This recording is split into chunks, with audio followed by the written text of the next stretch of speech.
की, भारत माता की, भारत माता की, वंदे वंदे वंदे।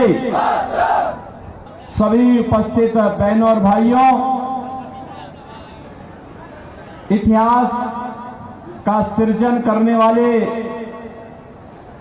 अमेठी लोकसभा क्षेत्र से जुड़े हुए आप सभी बहनों और भाइयों का मैं हृदय से अभिनंदन करता हूं, स्वागत करता हूं। बहनों और भाइयों, आपने 2019 में एक क्रांतिकारी निर्णय लिया और उस निर्णय की धमक न केवल लखनऊ में थी बल्कि दिल्ली में भी सुनाई दे रही थी। बहनों और भाइयों, जब निर्णय सही होता है तो परिणाम भी सही होते हैं। पहली बार अमेठी वासियों के द्वारा जो निर्णय लिया गया, उस निर्णय ने साबित किया कि नहीं, अमेठी वासी अब भारत के विकास के सारथी बनेंगे, पिछलग्गू नहीं बनेंगे। और मैं बधाई दूंगा सम्मान्य श्रीमती स्मृति ईरानी जी को। उन्होंने 5 वर्ष में जितना दौरा अमेठी लोकसभा क्षेत्र का किया, कांग्रेस की 4 पीढ़ियां उतना दौरा संयुक्त रूप से नहीं कर पाई थी। एक सजग और जागरूक जनप्रतिनिधि कैसे होना चाहिए, केंद्रीय मंत्री के अपने दायित्वों का निर्वहन करने, मंत्रालय के कार्यक्रमों से पूरे देश का भ्रमण करने के बाद मैं देखता था हर सप्ताह उनका दौरा अमेठी लोकसभा क्षेत्र के किसी न किसी विधानसभा क्षेत्र, किसी न किसी विकास खंड में, किसी न किसी गांव में और किसी नई योजना के साथ यहां पर देखने को मिलता था। बहनों और भाइयों, ये चीजें दिखाती है कि कैसे जब अच्छे जनप्रतिनिधि चुनते हैं तो परिणाम भी अच्छा ही आता है। और उसी अच्छे परिणाम के लिए एक बार फिर से आपसे अपील करने के लिए मैं आपके बीच आया हूं। बहनों और भाइयों, लोकसभा चुनाव के 3 चरण पूरे हो चुके हैं। पूरे देश के अंदर आधा चुनाव संपन्न हो चुका है और अब चौथे चरण का चुनाव कल है। कल फिर 10 राज्यों में 96 सीटों पर चुनाव है। यानी अब तक तीसरे चरण आते आते जो अब तक देश के अंदर मोदी लहर थी, वो मोदी लहर अब एक सुनामी का रूप लेने जा रही है, क्योंकि जनता जनार्दन के मुंह से एक ही शब्द फूट रहा है। और बहनों और भाइयों, वह है कि फिर एक बार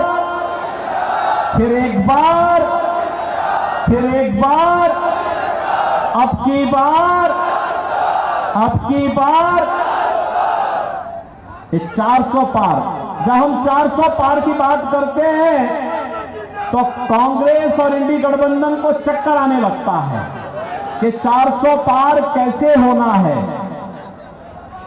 बहनों और भाइयों, मैं आपसे बताना चाहता हूं, सबसे पहली बात कि कांग्रेस समर्थन के लिए, किसी भी पार्टी को समर्थन करने के लिए, पूरा बहुमत की सरकार बनाने के लिए 273 सीट चाहिए। कांग्रेस इतनी सीटों पर ही चुनाव नहीं लड़ पा रही पूरे देश के अंदर, तो क्या ये सरकार बनाएगी क्या?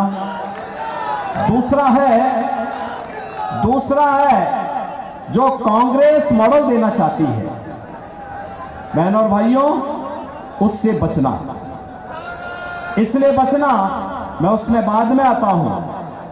लेकिन जब देश के अंदर अलग अलग राज्यों में मुझे जाने का अवसर प्राप्त हुआ, पश्चिम में पहले चरण, दूसरे चरण, तीसरे चरण के मतदान के बाद जब भी हम जनता जनार्दन के पास गए, हमने कहा भी फिर एक बार मोदी सरकार आप चिल्ला रहे हैं, अब की बार 400 पार की बात कर रहे हैं, कैसे होगा?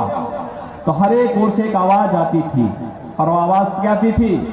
लोग एक ही बात कहते थे कि जो राम को लाए हैं, जो राम को लाए हैं, और ये तो अवध क्षेत्र है। अवध क्षेत्र के लिए तो एक नया बिहान है, एक नया सवेरा है। 500 वर्षों का इंतजार समाप्त हुआ है। अयोध्या में प्रभु रामलला विराजमान हुए हैं, और इसकी बधाई आप सबको, विशेष रूप से बधाई। और इस पूरी लड़ाई को अगर आप देश के अंदर देखेंगे ना, मोदी जी के तीसरी बार आने का, मोदी जी का तीसरी बार आने का, प्रधानमंत्री बनने का दो ही विरोध कर रहे हैं। दो लोग कौन है? एक रामद्रोही है और एक पाकिस्तान है। यही तो विरोध कर रहे हैं। पाकिस्तान को भी अच्छा नहीं लग रहा है, क्योंकि उसे मालूम है कांग्रेस के समय जब आतंकी विस्फोट होते थे तो कांग्रेस के नेता क्या कहते थे? कांग्रेस के नेता कहते थे सीमा पार से। आज तो नहीं है ना सीमा पार का आतंक। आज तो जोर से बम विस्फोट हो, कहीं पे पटाखा फट जाए ना, तो पाकिस्तान सबसे पहले सफाई देता कि साहब मेरा हाथ नहीं है, क्योंकि उसे मालूम है ये मोदी जी के नेतृत्व में नया भारत है। ये छेड़ता नहीं है, लेकिन कोई छेड़ता है तो उसको छोड़ता भी नहीं है। और इसलिए बहनों और भाइयों, तुलसी बाबा ने तो पहले लिख दिया है, हो है वही जो राम रसी राखा। और प्रभु राम की इच्छा क्या है कि मेरा भक्त फिर से तीसरी बार देश का प्रधानमंत्री बने। तो भगवान राम के परम भक्त मोदी जी को प्रधानमंत्री बनाना है, तो इस इतिहास की भूमि में फिर से इतिहास रचना है ना। एक दूसरा है कि मोदी जी के नेतृत्व में देश का सम्मान बढ़ा, देश की सीमाएं सुरक्षित थी, आतंकवाद नक्सलवाद पूरी तरह नियंत्रित हुआ, विकास के बड़े बड़े कार्य हुए हैं, highway, railway, metro, 1 district 1 medical college. बहनों और भाइयों, हर घर नल की योजना, हर तहसील में fire station, IIT, IIM, AIIMS, NIT, world class university बन रही है। और गरीब कल्याणकारी योजनाओं की बात जो एक पाकिस्तान का राग अलाप रहे हैं ना, इन कांग्रेसियों से पूछिए कि जिसको पाकिस्तान से प्यार है वो पाकिस्तान में जाए, लेकिन हिंदुस्तान में मोदी जी के नेतृत्व में 10 वर्ष के अंदर उतने गरीबों को गरीबी रेखा से उभारा है जितना पाकिस्तान की आबादी, उससे ज्यादा लोग, 25 करोड़ लोग गरीबी रेखा से ऊपर उठे भारत के अंदर। और पाकिस्तान के अंदर 23 से 24 करोड़ की आबादी भूखों मर रही है, और भारत 80 करोड़ लोगों को फ्री में राशन की सुविधा का लाभ दे रहा है। यह है नया भारत। 5 लाख रुपए की आयुष्मान भारत की सुविधा, और देश के अंदर 60 करोड़ लोगों को किसान सम्मान निधि, 12 करोड़ परिवारों को, 12 करोड़ घरों में देश के अंदर शौचालय, और 4 करोड़ घरों को, 4 करोड़ गरीबों को घर, 1,14,000 तो अकेले अमेठी में बन गए। क्या कर रहे थे कांग्रेसी खानदान? क्या कर रहे थे लोग? यहां के गरीबों को मकान नहीं दे सकते थे, यहां के घरों में पानी नहीं पहुंचा सकते थे, नारी गरिमा के प्रतीक शौचालय नहीं बना सकते थे। लेकिन नहीं, ये तो दादी ने जो नारा दिया था 1970 में, पोता भी वही रखता जा रहा है। और जब इनसे पूछा गया कि क्या करेंगे, उन्होंने कहा गरीबी एक झटके में मिटा देंगे। कहा कैसे मिटाएंगे? उन्होंने कहा संपत्ति का सर्वे करवाएंगे, सर्वे करा करके और फिर इनके बुद्धिदाता आ गए, जैसा नाम वैसा काम। यानी उसने क्या कहा एक विरासत टैक्स लगा देंगे। विरासत टैक्स का मतलब जानते हैं ना, आपके बाप दादों की, आपके पूर्वजों की जितनी जमीन और जितना भी मकान होगा, जितनी प्रॉपर्टी होगी, जितना जेवरात होगा, इसमें से आधे पर एक कांग्रेस के लोग जबरन कब्जा करने का प्रयास करेंगे। ये इनका विरासत टैक्स है। यानी अब इनके अंदर औरंगजेब की आत्मा भी घुस गई है, जो जजिया कर आप पे लगाना चाहती है। क्या आप इसको स्वीकार करेंगे? क्या अपनी संपत्ति का बंदर बांट करने देंगे? क्या कांग्रेसियों को गुंडागर्दी करने की छूट देंगे? क्या बहनों और भाइयों, कांग्रेस का घोषणा पत्र एक खतरनाक इशारा और करता है। कितना खतरनाक इनके मंसूबे हैं। इनके मंसूबे तो देखो, क्या कर रहे हैं देश के लिए लोग। इन्होंने जब यूपीए की सरकार थी उस समय भी इन्होंने करने का प्रयास किया था। अनुसूचित जाति, जनजाति और पिछड़ी जाति के आरक्षण के अधिकार पर इन्होंने सेंध लगाने का प्रयास किया था। भारतीय जनता पार्टी और एनडीए ने उस समय विरोध किया था। हम लोगों ने कई दिनों तक संसद में विरोध किया। कहा था बाबा साहब भीमराव अंबेडकर ने कहा है, बाबा साहब भीमराव अंबेडकर ने क्या कहा था? धार्मिक आधार पर आरक्षण नहीं हो सकता। धार्मिक आधार पर आरक्षण नहीं हो सकता।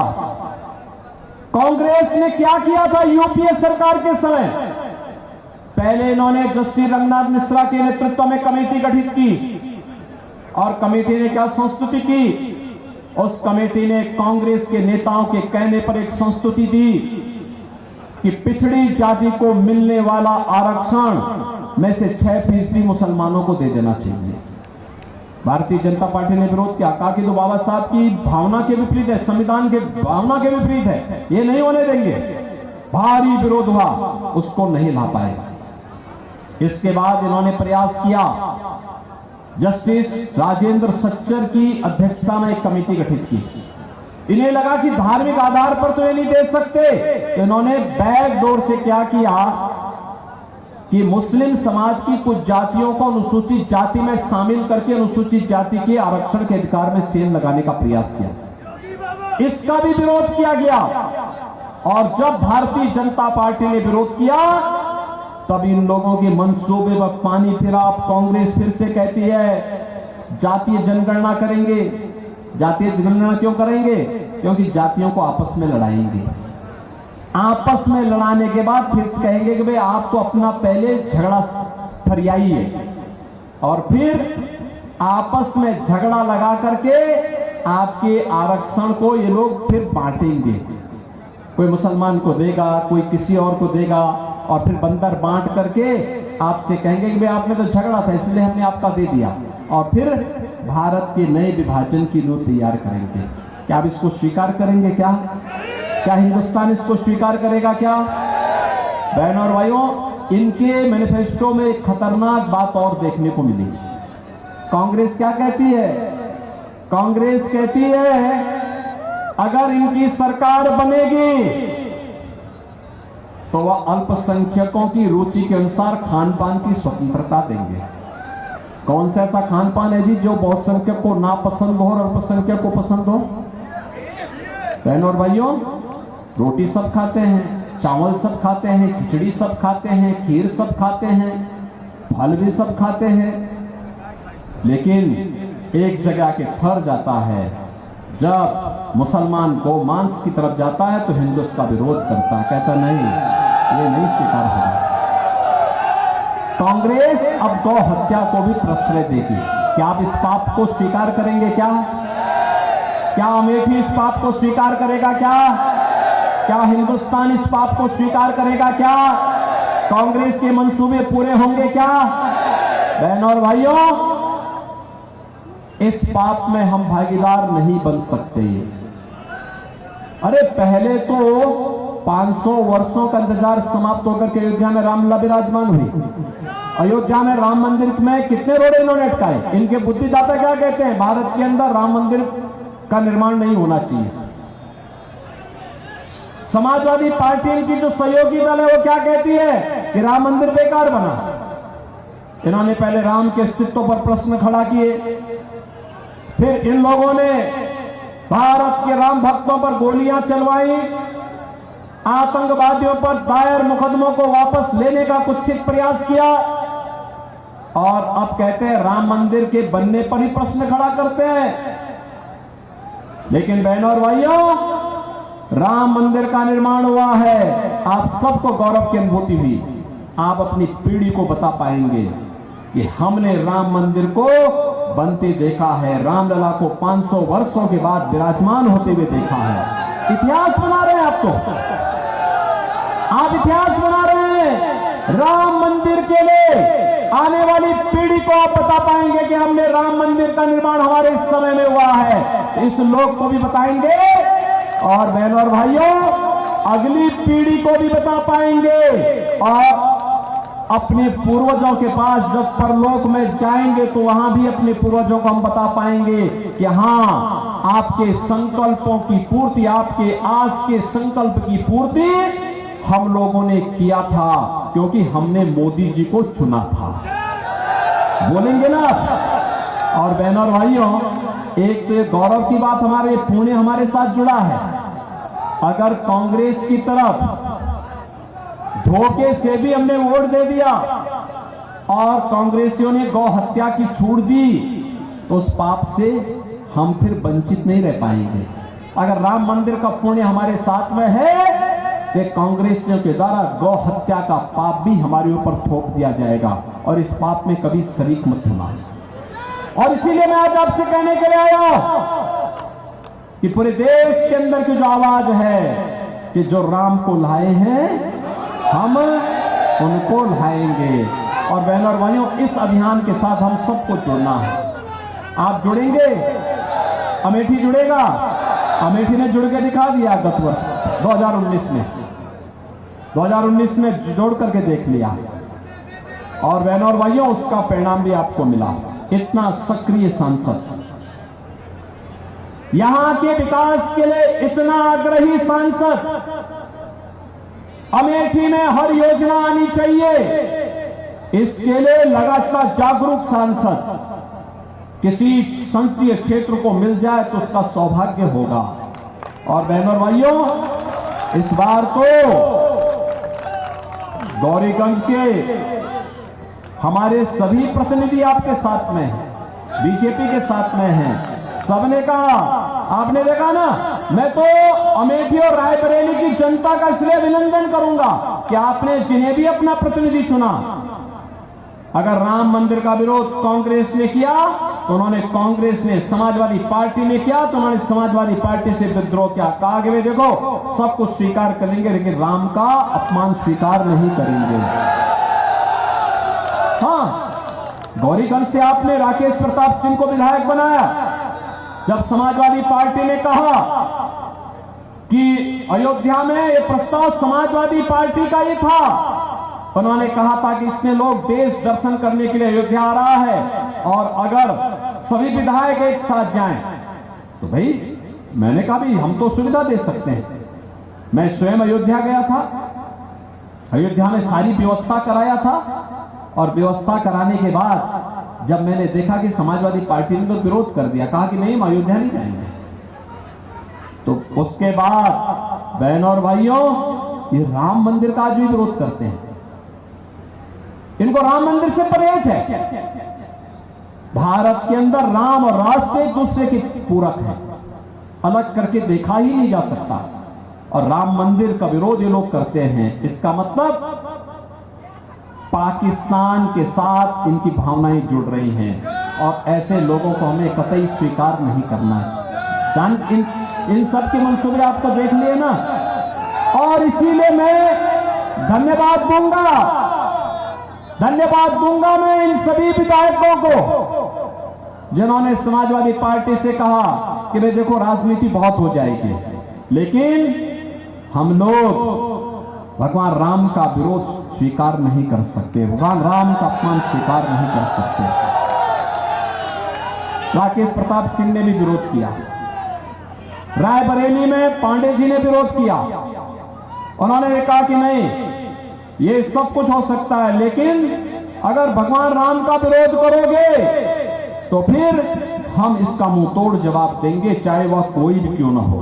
और बहनों और भाइयों, आज तो पूरी अमेठी एक बार फिर से भारतीय जनता पार्टी की लोकप्रिय प्रत्याशी सम्मान्य स्मृति जी के समर्थन में खड़ा हुआ है।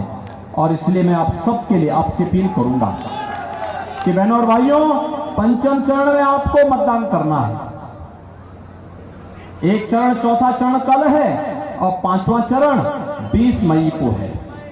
और 20 मई के लिए मैं आपसे अपील करूंगा, देश के सम्मान के लिए, देश की सुरक्षा के लिए, विकास के लिए, गरीब कल्याण के लिए, विरासत और विकास की बेहतर समन्वय के लिए, आत्मनिर्भर और विकसित भारत की मोदी जी की संकल्पना के लिए मोदी जी को तीसरा कार्यकाल चाहिए। और इसलिए बहनों और भाइयों, उस तीसरे कार्यकाल के लिए मोदी जी आपके द्वारा एक एक वोट जो दिया जाएगा ना, कमल के फूल पर अमेठी में जो पड़ेगा, वो सीधे मोदी जी के पास जाएगा, मोदी जी को संबल प्रदान करेगा, मोदी जी को देश का प्रधानमंत्री बनाने में सहायक होगा। और इसके लिए आपको अपना समर्थन देना, अपना आशीर्वाद देना है। सहमत हैं?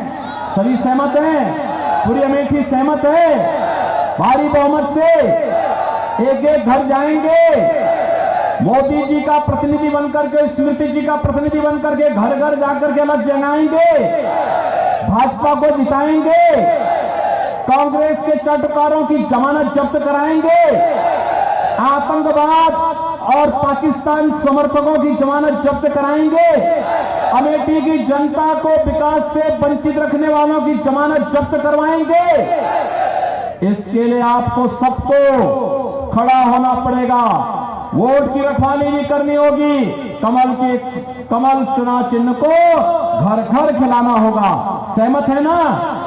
तो फिर मेरे साथ बोलेंगे, भारत माता की, भारत माता की, भारत माता की जय श्री राम, जय जय श्री राम।